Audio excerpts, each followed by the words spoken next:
Et peut-être qu'en commençant, j'aimerais ça vous inviter, juste en continuant cette attitude-là de révérence, d'adoration, je vous inviterai à réfléchir pourquoi est-ce que Jésus est digne ou à réfléchir à ce que Jésus a donné, à ce que Jésus a investi, à ce qu'il a quitté pour venir ici, à ce qu'il a vécu sur la terre. Imaginez comment nous, notre cœur, on réagit devant le mal, devant certaines choses, et comment Jésus devait être plus sensible que nous, parce qu'il était plus saint, il devait réagir au mal. Comment ça a dû être troublant dans un sens pour lui de vivre sur la terre, puis en même temps, il était tellement rempli d'amour, hein?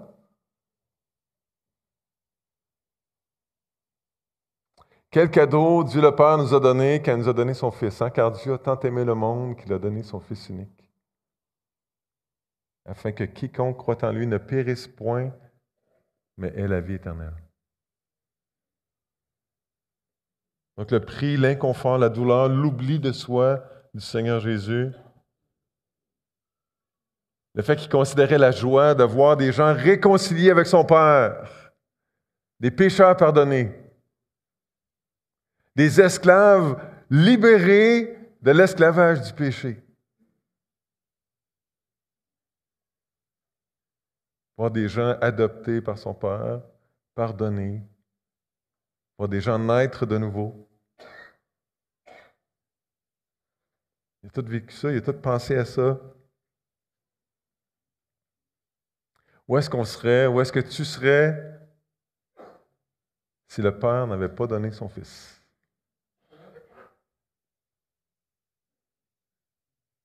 Si le Père n'avait pas été généreux envers nous, si le Fils ne s'était pas donné lui-même.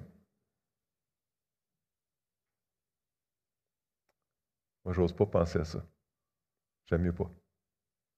J'aime mieux dire merci, puis jouir de ce que j'ai en Jésus-Christ. Et ce matin, donc, on va parler d'un sujet qui est abondamment abordé dans les Écritures. C'est le sujet de l'argent.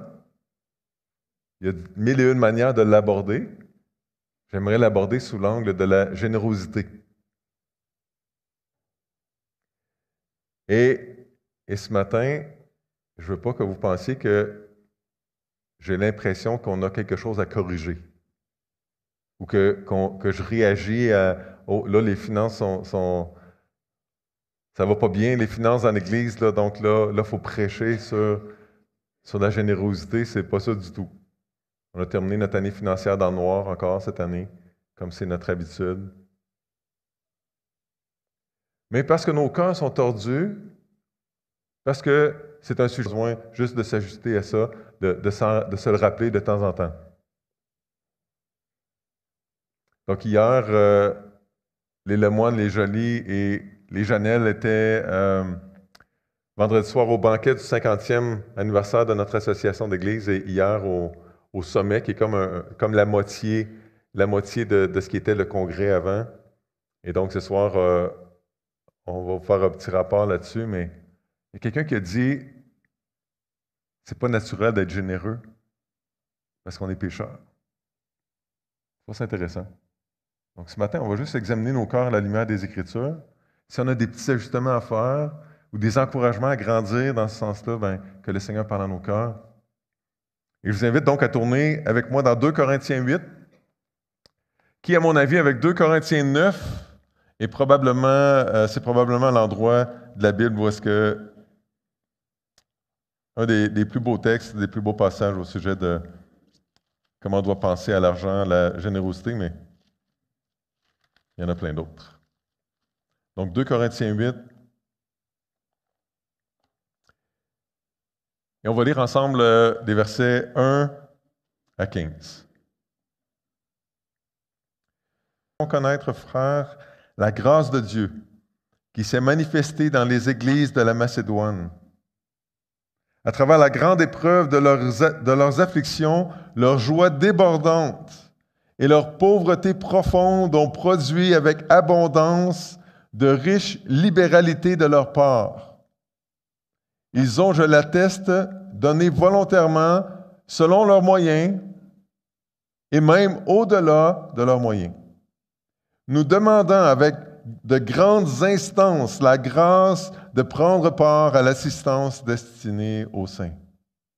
Et non seulement ils ont contribué comme nous l'espérions, mais ils se sont d'abord donnés eux-mêmes au Seigneur, puis à nous, par la volonté de Dieu. Nous avons donc engagé Tite à achever chez vous cette œuvre de bienfaisance, comme il l'avait commencé. De même que vous excellez en toutes choses, en foi, en parole, en connaissance, en zèle à tous égards, et dans votre amour pour nous, faites en sorte d'exceller aussi dans cette œuvre de bienfaisance. Je ne dis pas cela pour donner un ordre, mais pour éprouver, par l'exemple du zèle des autres, la sincérité de votre amour. Car vous connaissez la grâce de notre Seigneur Jésus-Christ, qui pour vous s'est fait pauvre, de riche qu'il était, afin que par sa pauvreté, vous soyez enrichis. C'est un avis que je donne là-dessus, car cela vous convient, à vous qui non seulement avez commencé à agir, mais en avez eu la volonté dès l'année dernière. Achevez donc maintenant d'agir, afin que l'accomplissement selon vos moyens réponde à l'empressement que vous avez mis à vouloir. La bonne volonté, quand elle existe, est agréable en raison de ce qu'elle peut avoir à sa disposition et non de ce qu'elle n'a pas. Car il s'agit non de vous exposer à la détresse pour soulager les autres, mais de suivre une règle d'égalité. Dans la circonstance présente, votre superflu pourvoira à leurs besoins, afin que leur superflu pourvoie pareillement au vôtre, en sorte qu'il y ait égalité. Selon qu'il est écrit, celui qui avait ramassé beaucoup n'avait rien de trop, et celui qui avait ramassé peu n'en manquait pas. On va prier ensemble. Dans les Écritures, on peut l'ouvrir au hasard à n'importe quelle page, puis on va trouver un texte qui parle de toi, de ton amour, de ta générosité. Et nous, comme tes enfants, tu nous appelles à te ressembler. Et tu connais chacun de nos cœurs, tu connais chacun de nos cœurs égoïstes. Tu sais où est-ce qu'on est rendu dans notre cheminement avec toi, dans notre transformation à l'image de Jésus. Puis ce matin, donc, veux-tu nous prendre où on est, nous parler et utiliser le temps qu'on passe ensemble pour qu'on puisse grandir ensemble à la ressemblance de Christ par ton esprit qui travaille dans la vie de tes enfants. Et c'est au nom de Jésus que je te prie. Amen.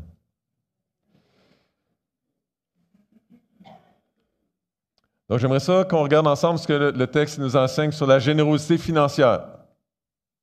Il y a toutes sortes de manières d'exercer la générosité, mais là, Paul parle spécifiquement de la générosité financière. Donc, premièrement, Paul dit que la générosité manifeste la grâce de Dieu. La grâce de Dieu. Paul est sur le point d'expliquer qu'est-ce que la générosité des églises de Macédoine a produit comme fruit. Et Paul n'est pas en train de dire juste « Regardez comment ces églises-là sont généreuses ». Il est en train de dire « Regardez comme elles ont manifesté la grâce de Dieu, comment elles ont manifesté que Dieu est généreux, que Dieu est bon. Regardez ça. » Ce Dieu-là qui a envoyé son Fils. Ce Fils-là qui s'est proposé lui-même, qui s'est livré lui-même pour venir sauver les pécheurs. Ce Dieu-là qui choisit des pécheurs pour les adopter puis pour les envoyer parler à d'autres pécheurs. Ce Dieu-là manifeste sa grâce quand une Église est généreuse. Quand on est généreux, c'est pas seulement qu'on aide, c'est pas seulement qu'on est généreux, c'est qu'on manifeste la grâce de Dieu. On reflète Dieu. On est en train de rendre la grâce de Dieu évidente, visible, tangible. La grâce de Dieu ne se manifeste pas seulement à travers le message qu'on a pour les gens. La grâce de Dieu ne se manifeste pas seulement à travers l'amour qu'on manifeste pour les gens, à travers notre douceur, à travers notre service, mais aussi à travers les dollars qu'on donne. Intéressant. Et quand Paul va écrire aux Philippiens, il les remercie pour leur générosité financière envers lui. Il écrit ceci.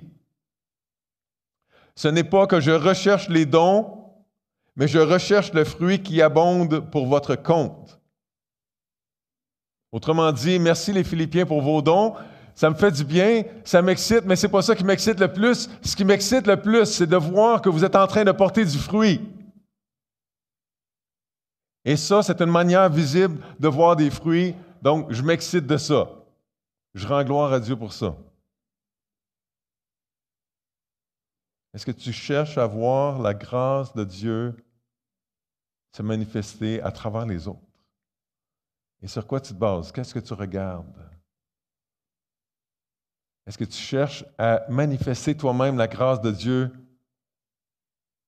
de toutes sortes de manières, y compris avec des dollars?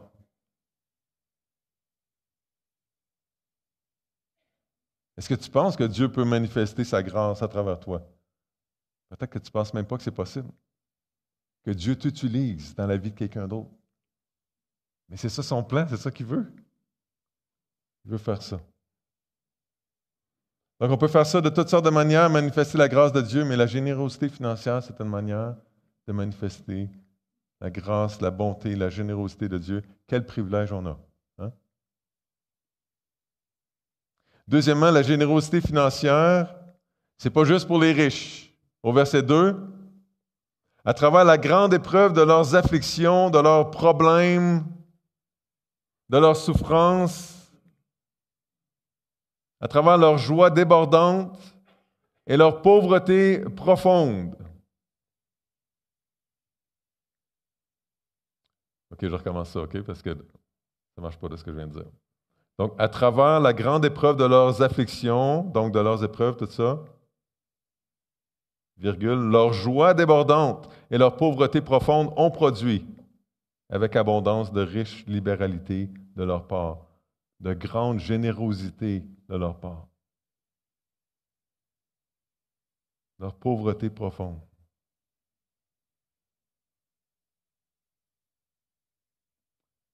Leur pauvreté profonde et leur joie ont produit une grande générosité. Donc la générosité, ce n'est pas juste pour les riches. En fait, un riche qui donne 100 pièces, peut-être qu'il donne moins qu'un pauvre qui donne 2 pièces. Et c'est ça que le Seigneur Jésus lui-même a dit, n'est-ce pas? Quand il a vu une veuve.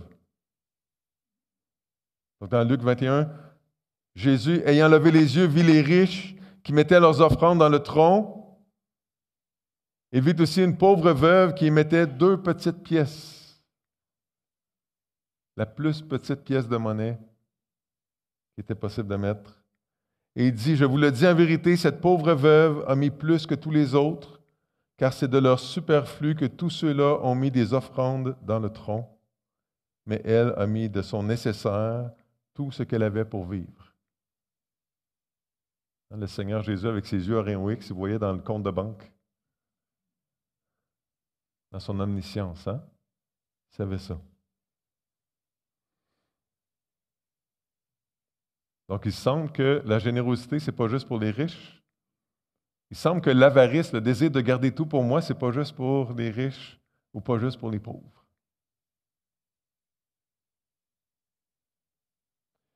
Paul va écrire à Timothée, dans 1 Timothée 6, « C'est en effet une grande source de gain que la piété avec le contentement, car nous n'avons rien apporté dans le monde et il est évident que nous n'en pouvons rien emporter. Si donc nous avons la nourriture et le vêtement, cela nous suffira. Mais ceux qui veulent s'enrichir tombent dans la tentation, dans le piège et dans beaucoup de désirs insensés et pernicieux qui plongent les hommes, et ici c'est les hommes et les femmes, là, tu comprends, dans la ruine et la perdition. Car l'amour de l'argent est une racine de tous les maux, Et quelques-uns, en étant possédés, se sont égarés loin de la foi et se sont jetés eux-mêmes dans bien des tourments. Pour toi, homme de Dieu, fuis ces choses et recherche la justice, la piété, la foi, l'amour, la patience, la douceur. C'est peut-être utile de donner une courte définition de c'est quoi la piété. C'est la ressemblance à Dieu, si on veut faire ça rapidement pour ce matin. Donc, si on est en train de ressembler à Dieu et de se contenter de ce qu'on a, on est riche. Puis, parlez de ça avec n'importe quel non-chrétien. Quelqu'un qui se contente de ce qu'il a est riche, puis ils vont être d'accord avec vous. Pas de dette, tu es riche. Hein? Aimer l'argent, être attaché à l'argent, c'est une racine de tous les maux, qui peut nous égarer loin de la foi, nous apporter bien des problèmes. C'est incompatible, en tout cas, avec la ressemblance à Jésus qui s'est donné sur la croix. C'est incompatible. Donc la générosité, ce n'est pas juste pour les riches. Troisièmement, la générosité devrait être volontaire. Au verset 3, ils ont, je l'atteste, donné volontairement selon leurs moyens et même au-delà de leurs moyens. Je me rappelle d'un frère que j'ai visité avant sa conversion. Donc là, c'était pas un frère dans ce temps-là encore. Puis il m'a dit quelque chose de vraiment intéressant. Il a dit, Silvio, là, si je vois ton église, va te falloir que je donne de l'argent. Parce que, écoute, je ne suis pas fou. Ça coûte de l'argent payer des pasteurs, là. Regarde, tu viens chez nous, là, puis ça coûte de l'argent entretenir un gros bâtiment comme ça. Ah oui, ça coûte de l'argent, c'est vrai. Il n'est pas fou, hein? Il va-tu falloir que je donne de l'argent si je vais à ton église? On avait parlé du fait qu'il jouait au hockey, puis passionné de hockey. J'ai dit, quand tu vas jouer au hockey, ça coûte de l'argent? Ben oui. Est-ce quelqu'un qui te force à payer de l'argent pour jouer au hockey, puis tout ça? Ben non. Mais pourquoi? Pourquoi tu donnes de l'argent? Pourquoi tu dépenses de l'argent pour le hockey? Ben j'aime ça, ça me passionne. Quand tu vas à la chasse, ça coûte de l'argent? Ben oui. Mais pourquoi? Pourquoi tu dépenses de l'argent dans la chasse? Ben ça me passionne. Je suis passionné de chasse, donc j'investis de l'argent dans la chasse. Alors j'ai dit, ben, dans notre Église, les gens qui donnent de l'argent, c'est parce qu'ils sont passionnés de Jésus. Fait que tu peux venir, puis tu n'es pas obligé de rien donner, on ne te demandera jamais rien. Et si tu veux donner, tu peux. Mais un jour, quand tu seras passionné de Jésus, ça va te faire plaisir de contribuer à payer des pasteurs, à payer les bâtiments, à participer à d'autres œuvres missionnaires, à aider le ministère de d'autres personnes qui servent le Seigneur Jésus, qui proclament la bonne nouvelle. On donne parce qu'on est passionné de Jésus. J'espère que c'est pour ça que vous donnez. Volontairement. Volontairement. Parce que Jésus a tout donné pour nous. C'est pour ça qu'on donne. Il n'y a rien qui nous appartient. Tout lui appartient. Et là, on commence à lire les Écritures, puis là, on voit des choses dans les Écritures, puis on voit comment Dieu est généreux, puis comment Dieu bénit ceux qui donnent, puis là, on dit, ben wow, je vais faire des tests. Je vais faire des tests, je vais donner, je vais oser donner. Je vais oser donner plus que ce que je voudrais, puis je vais voir comment Dieu va réagir. Puis là, on découvre des principes bibliques comme dans 2 Corinthiens 9. Donc, si vous avez votre Bible ouverte, 2 Corinthiens 9, c'est le chapitre suivant, au verset 6. Je vous invite à lire 2 Corinthiens 9 cet après-midi, puis la fin du chapitre 8. 2 Corinthiens 9 au verset 6, Paul écrit « Sachez-le, celui qui sème peu moissonnera peu, et celui qui sème abondamment moissonnera abondamment. » Ça, c'est un contexte financier, là, vraiment. Donc, que chacun donne comme il l'a résolu dans son cœur, sans tristesse ni contrainte, ça veut dire volontairement, là. Car Dieu aime celui qui donne avec joie.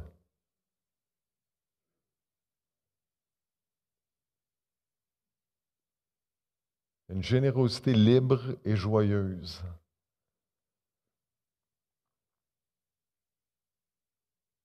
Dieu qui récompense ça. Le mot récompense n'est pas là, on le voit dans le principe. Mais dans Matthieu 6, au verset 3 et 4, Jésus dit, quand tu fais l'aumône, vous vous rappelez? Quand tu fais l'aumône, que ta main gauche ne sache pas ce que fait ta main droite, afin que ton aumône se fasse en secret, et ton Père qui voit dans le secret te le rendra. Et ça, c'est comme pour la prière, c'est comme pour le jeûne. Te le rendra, c'est, il va avoir une dette envers toi. C'est ça dans le texte original, c'est vraiment intéressant. Quand tu exerces la générosité en secret, Dieu le voit parce qu'il est là, puis il va te le rendre. Est-ce qu'il va te le rendre en dollars? Je ne sais pas. Mais peu importe de la manière dont mon Père me surprend avec des cadeaux, je suis bien content. Je suis bien content des surprises. Il y a un autre passage des Écritures qui va dans le même sens. En fait, il y en a plein. Mais dans Proverbe 3, honore l'Éternel avec tes biens et avec tes prémices, les prémices de tout ton revenu. Donc la meilleure portion, la première portion de ton revenu. Alors tes greniers seront remplis d'abondance et tes cuves regorgeront de mou.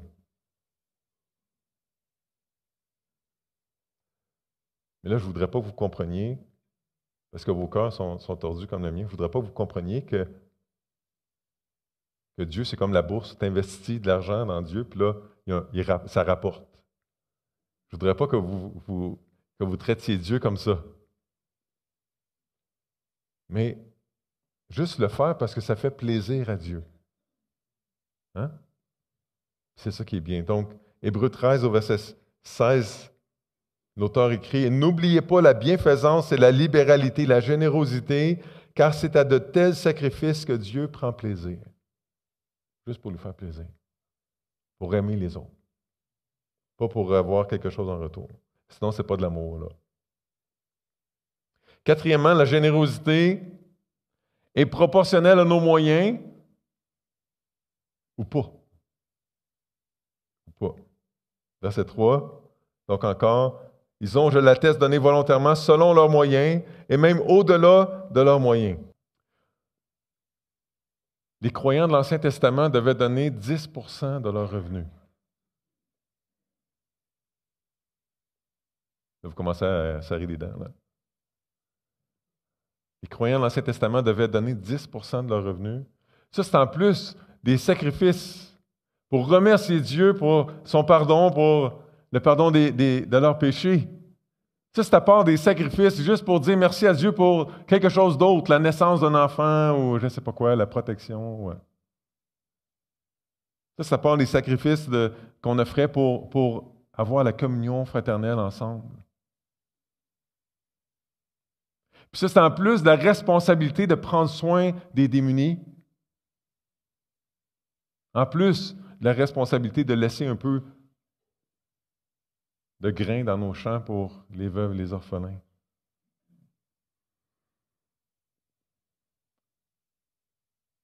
Dans le Nouveau Testament, il est question nulle part de donner 10% de nos revenus. Mais dans le Nouveau Testament, il est question de s'inspirer de l'Ancien, comme d'un enseignant. Vous faites ce que vous voulez avec ça. Dans le Nouveau Testament, ce qu'on voit, c'est que les gens comprenaient que tout ce qu'ils avaient, ça venait de Dieu, puis que Dieu méritait qu'on donne tout. 100% au lieu de 10%.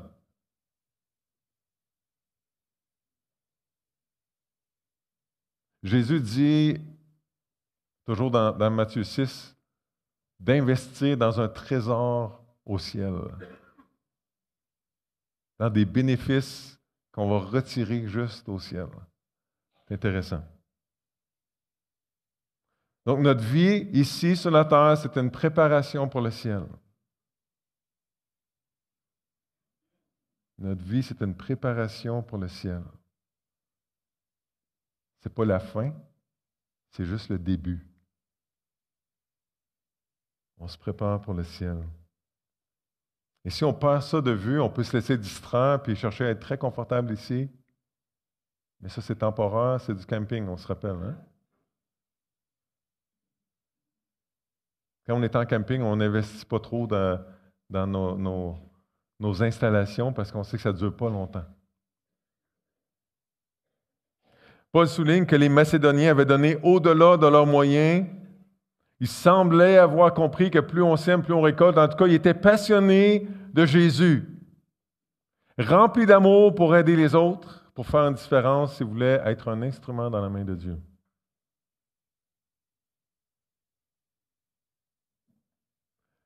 Ils voulaient participer à une récolte qui n'aurait pas nécessairement lieu ici-bas. Puis je vais ajouter, par souci d'équilibre, que si vous donnez au-delà de vos moyens, vous êtes libre de le faire, puis c'est une bonne idée dans la mesure où est-ce que vous avez une conviction par rapport à ça. Si vous vous retrouvez dans un sérieux problème dans 6 mois parce que vous avez tout donné maintenant, c'est peut-être pas ça que Dieu voulait. Peut-être que oui. Mais donc, il faut prier, chercher la volonté de Dieu, avoir une conviction par rapport à ça. Par souci d'équilibre. Il ne faut pas que ce soit juste notre chair ou juste une idée qui semble bonne sur le moment, mais qui n'est pas viable à long terme. Cinquièmement, la générosité financière, c'est un privilège désirable, au verset 4. Donc, ils ont donné selon leurs moyens, même au-delà de leurs moyens, nous demandant avec de grandes instances, avec insistance, la grâce, le privilège de prendre part à l'assistance destinée aux saints. Wow! C'est quand la dernière fois que quelqu'un vous a dit « Hey, je veux aider, je veux vraiment donner de l'argent pour telle cause, telle affaire, tout ça, comment faire? » Ben moi, je peux vous le dire, il y a des gens, des fois, qui m'approchent comme ça. « Hey, Silvio, telle affaire, j'aimerais donner, qu'est-ce que tu proposes, qu'est-ce que tu sais, tu peux-tu me donner plus d'informations, à qui je devrais parler? » Il y a plein de gens très généreux dans notre assemblée, là. Je suis rends gloire à Dieu pour ça. Un privilège désirable. Au verset 2, il était question de la joie débordante qui produit la générosité. On a lu dans 2 Corinthiens 9 que Dieu aime celui qui donne avec joie.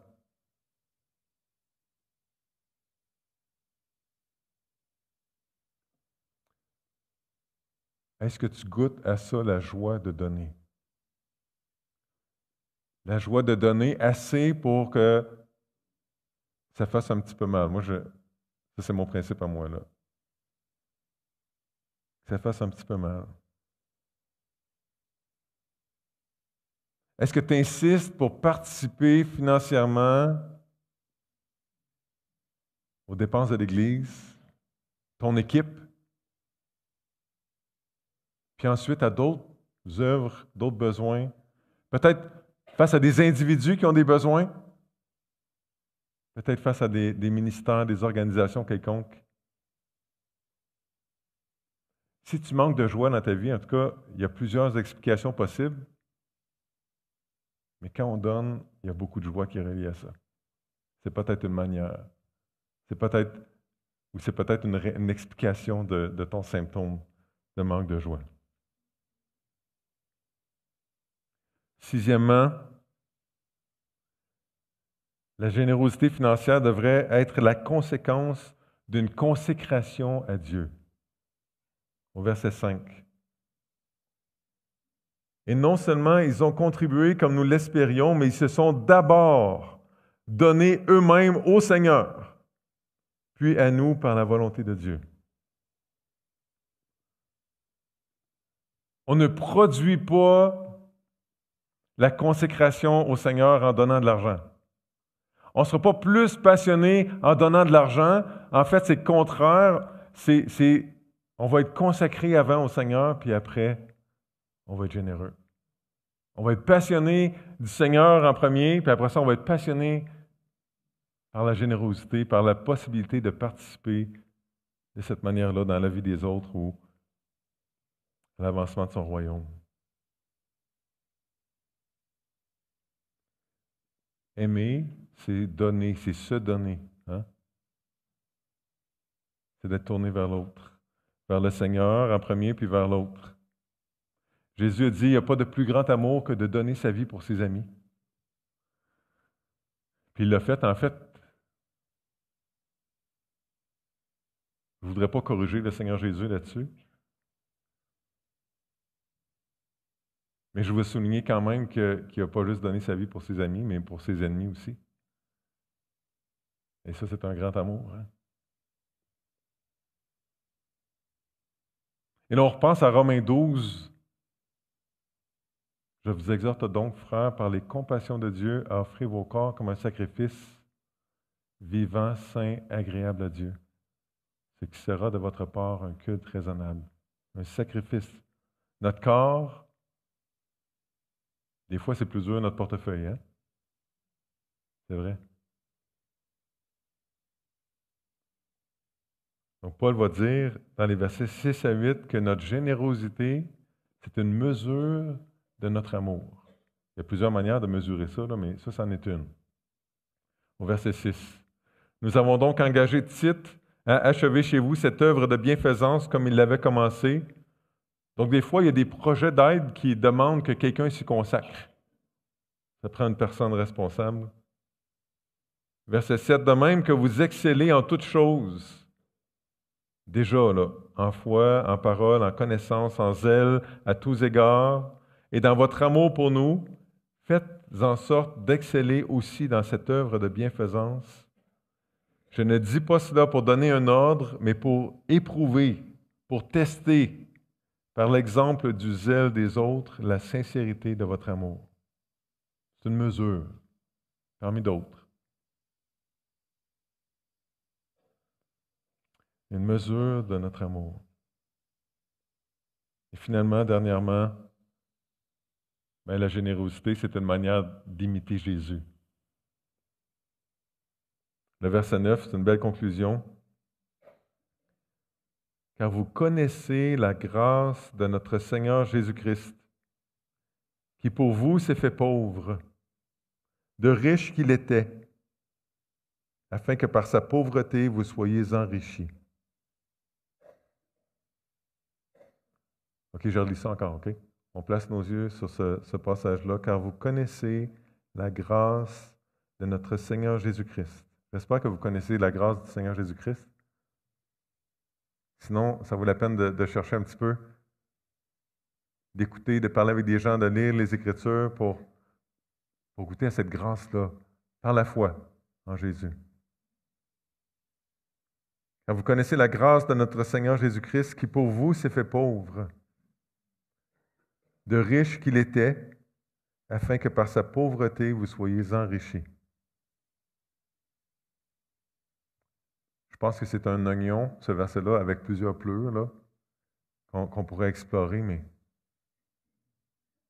Jésus a quitté son ciel, là, son trône, son confort, pour venir vivre sur la terre. C'est pas facile la vie sur la terre, là, vous le savez. Là. Puis venir vivre cette vie parfaite-là, mourir sur une croix. Être chargé de tous nos péchés sales. Il n'y a pas de péché propre, ils sont tous sales. Toute la saleté du péché. Ça, c'est pauvre, là. C'est placé dans le rôle d'un condamné à mort pour que nous, on puisse avoir la vie éternelle. Ça vaut tout ce qu'on est, on l'a chanté tantôt. Je te donne tout. Que Dieu nous aide à vivre ça, c'est ce bout-là qui n'est pas facile. Hein? La générosité, c'est une manière d'imiter Jésus La parole de Dieu dit qu'il s'est offert lui-même à la croix. Et c'est ça qu'on va se rappeler en prenant le pain puis la coupe. Il n'y a pas de plus grand amour que de donner sa vie pour ses amis. Peut-être donner sa vie pour ses ennemis. C'est ça qu'on était. On était des ennemis à cause de nos péchés. On s'opposait à Dieu. Et Jésus a été généreux à mort, en québécois. Hein? Il nous invite à l'imiter d'une manière ou d'une autre, à travers notre générosité, le don de soi.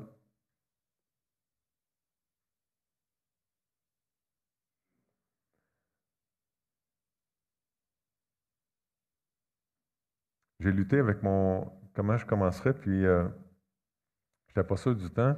J'ai envie de vous lire quelque chose.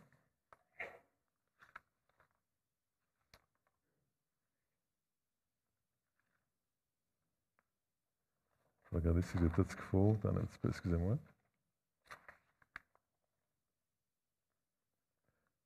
C'est au sujet d'une famille, ça se passe dans les années 40, 1946. Ça va comme ceci. Je n'oublierai jamais Pâques 1946. J'avais 14 ans, ma petite sœur Rosie avait 12 ans et ma sœur aînée, Darlene, avait 16 ans. Nous vivions à la maison avec notre mère. Mon père était mort 5 ans auparavant. Il avait laissé maman avec 7 enfants d'âge scolaire à élever et pas d'argent. En 1946, mes sœurs aînées étaient mariées et mes frères avaient quitté le foyer. Un mois avant Pâques, notre pasteur avait annoncé qu'une offrande spéciale serait prise ce jour-là pour venir en aide à une famille pauvre. Il avait demandé à tout le monde de mettre de l'argent à côté et de donner avec sacrifice. Lorsque nous sommes arrivés à la maison, nous avons discuté ensemble de ce que nous pourrions faire. Nous avons décidé d'acheter 50 livres de pommes de terre que nous allions manger pendant un mois pour économiser l'épicerie. Nous allions pouvoir ainsi épargner 20 $ d'épicerie et mettre ce montant dans l'offrande. En 1946, là.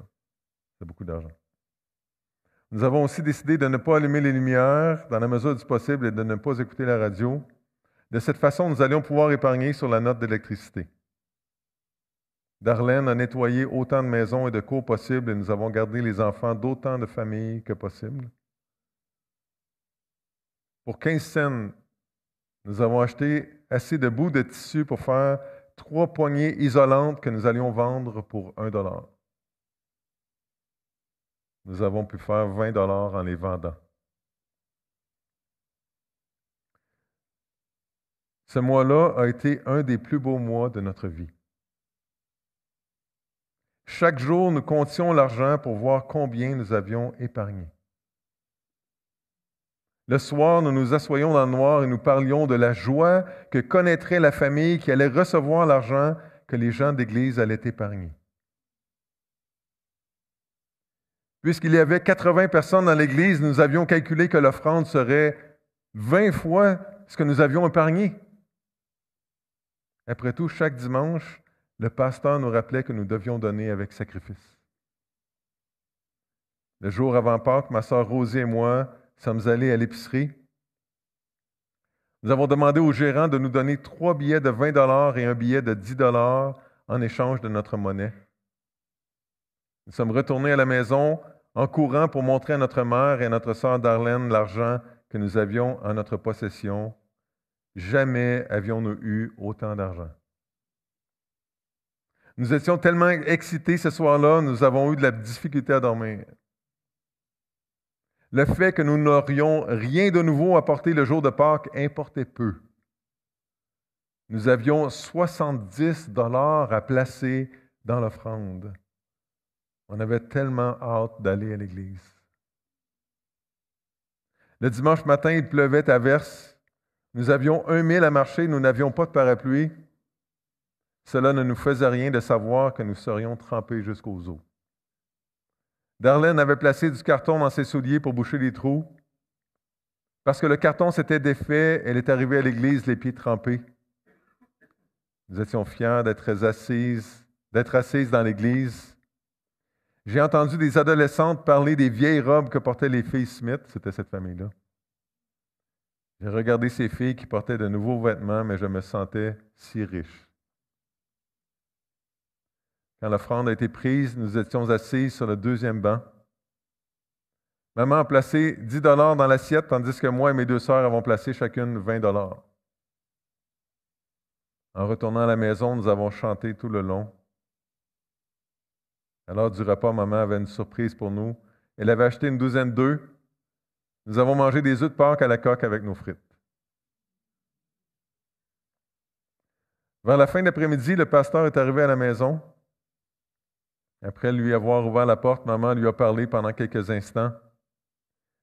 Quand on lui a demandé ce qui se trouvait dans l'enveloppe qu'elle tenait dans ses mains, il n'a pas dit un mot.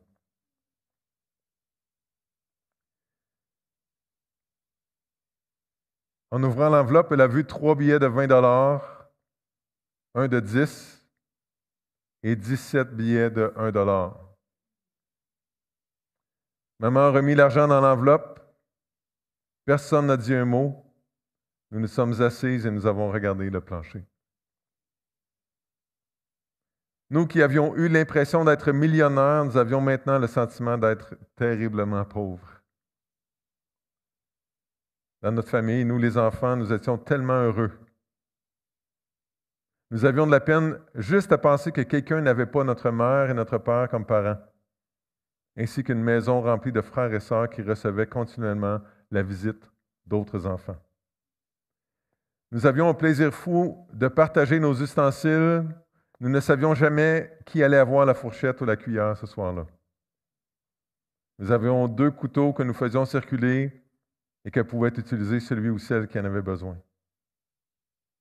Je savais que les gens avaient des tas de choses que nous n'avions pas, mais je ne savais pas que nous étions pauvres. Ce jour de Pâques-là, j'ai découvert que je l'étais. Le pasteur nous avait apporté l'argent que devait recevoir cette famille pauvre. Nous devions donc être pauvres. Je n'aimais pas être pauvre. Je regardais ma robe et mes souliers usés. J'avais tellement honte que je ne voulais pas retourner à l'église. Tout le monde savait probablement déjà que nous étions pauvres. J'ai pensé à l'école, j'étais en 9e année, et parmi la centaine de jeunes, j'étais une des meilleures élèves de ma classe. Je me demandais si les jeunes à l'école savaient que nous étions pauvres. Je me suis dit que je pourrais arrêter d'aller à l'école puisque j'avais fini ma 8e année et que c'était tout ce qu'exigeait la loi à ce moment-là. Nous sommes restés assises là pendant un long moment sans dire un seul mot. Quand il a commencé à faire noir, nous sommes allés au lit. Toute la semaine, nous sommes allés à l'école pour revenir tout de suite à la maison. On n'a pas dit grand-chose de la semaine. Et finalement, le samedi, maman nous a demandé ce que nous voulions faire de l'argent. Que font les pauvres avec de l'argent? Nous ne savions pas. On n'avait jamais su qu'on était pauvres. Nous ne voulions pas aller à l'église le dimanche, mais maman nous a obligés d'y aller. Même si c'était une belle journée ensoleillée, on n'avait rien à dire en marchant. Maman s'est mise à chanter, mais aucune. Elle a chanté un seul couplet. Rendu à l'église, nous avons entendu parler d'un missionnaire. Il disait qu'en Afrique, ils construisaient des bâtiments d'église avec des briques séchées au soleil, mais qu'ils avaient besoin de toits. Un toit d'église coûte 100 $. Le pasteur s'est levé et a dit, « Est-ce qu'on ne pourrait pas tous faire un sacrifice pour aider ces gens pauvres? » Nous nous sommes regardés et pour la première fois de la semaine, nous nous sommes mis à sourire. Maman a ouvert sa bourse et a sorti l'enveloppe. Elle a passé à Darlene. Darlene me l'a donné, je l'ai remis à Rosie. Rosie l'a placé dans l'offrande. Quand ils ont compté l'argent qui était dans l'offrande, le pasteur a annoncé qu'ils avaient reçu un peu plus de 100 $. Le missionnaire était tout excité, il ne s'attendait pas à recevoir une telle somme d'argent d'une toute petite église. Il a dit, il doit y avoir des personnes riches dans cette église. Une idée nous est venue à l'esprit. Nous avions donné 87 des 100 quelques dollars placés dans l'offrande. Nous étions la famille riche de l'église. N'était-ce pas ce que le missionnaire avait dit? Et à partir de ce jour-là, je n'ai plus jamais été pauvre. Je me suis toujours rappelé à quel point j'étais riche parce que j'avais Jésus. Hein? Donc, c'est touchant, hein?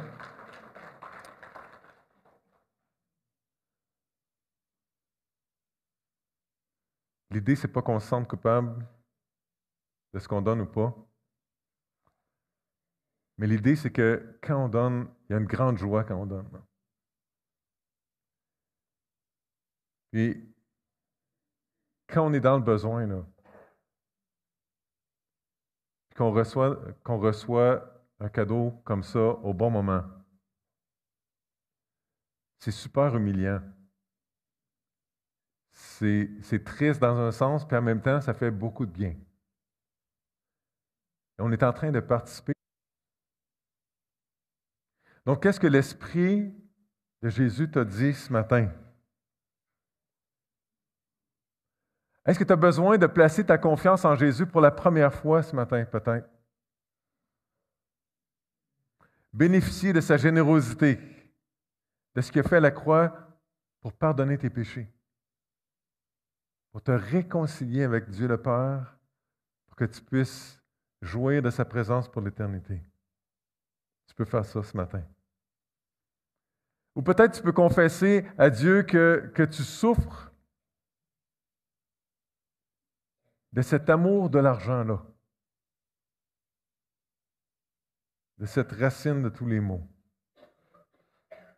Peut-être que tu as besoin de confesser à Dieu ce matin que ton argent, c'est une idole qui remplace Dieu, que c'est ça qui te donne de la joie au lieu de Dieu, que c'est ça qui te donne de la sécurité au lieu de Dieu, que c'est ça qui te réconforte au lieu que ce soit Dieu qui le fasse. Une idole qui te promet toutes sortes de choses, mais qui est en train de te détruire vraiment, en réalité. Détruire ton couple, peut-être. Ou plein d'autres relations autour de toi. Peut-être que tu as besoin de réévaluer ce que tu donnes à ton église locale. Comment tu dois jouer ton rôle d'équipe, de membre de cette équipe-là. Ou peut-être que tu as besoin de réévaluer avec Dieu ta participation à d'autres œuvres, une fois que tu as participé aux efforts d'équipe. Ou peut-être qu'il y a des individus autour de toi qui ont des besoins. Et que tu peux goûter à cette joie-là d'exercer la générosité. Peu importe combien d'argent tu as dans ton compte de banque. Tu peux goûter à cette joie-là, on le voit avec l'histoire. Seigneur, qu'est-ce que tu veux de moi ce matin? Quel pas je peux faire de plus pour ressembler à Jésus? Pour être plus généreux? Pour combattre mon égoïsme? On va prier ensemble.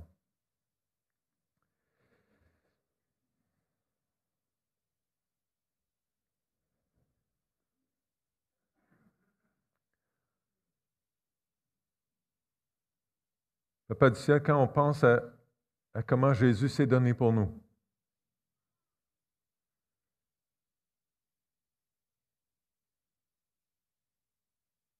comment Jésus nous a enrichis,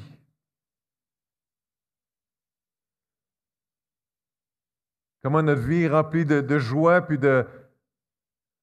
d'excitation, puis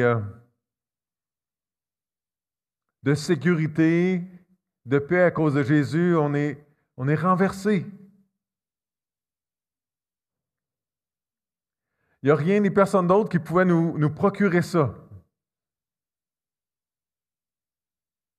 Jésus est incomparable et puis ce qu'on a reçu à travers lui, ce que tu nous as donné, Père, à travers lui, c'est incomparable.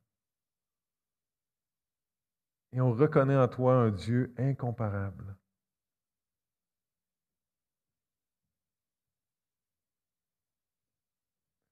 Seigneur, veux-tu Veux-tu nous aider à te ressembler? Dirige-nous dans cette manière-là, chacun pour nous-mêmes, puis en Église, qu'on puisse être généreux comme toi.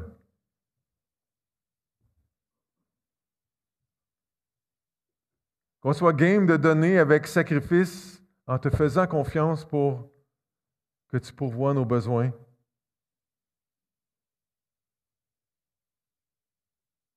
Juste comme des enfants d'un Père riche.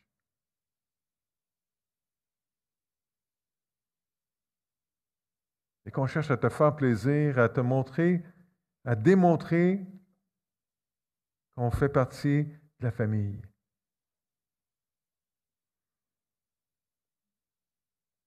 Et en te faisant confiance pour nous bénir en retour, en ne le faisant pas pour ça, mais en sachant que tu vas le faire.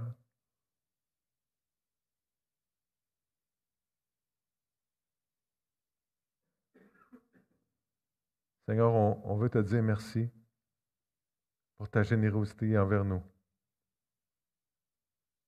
Et on te prie au nom de Jésus, ton Fils. Amen.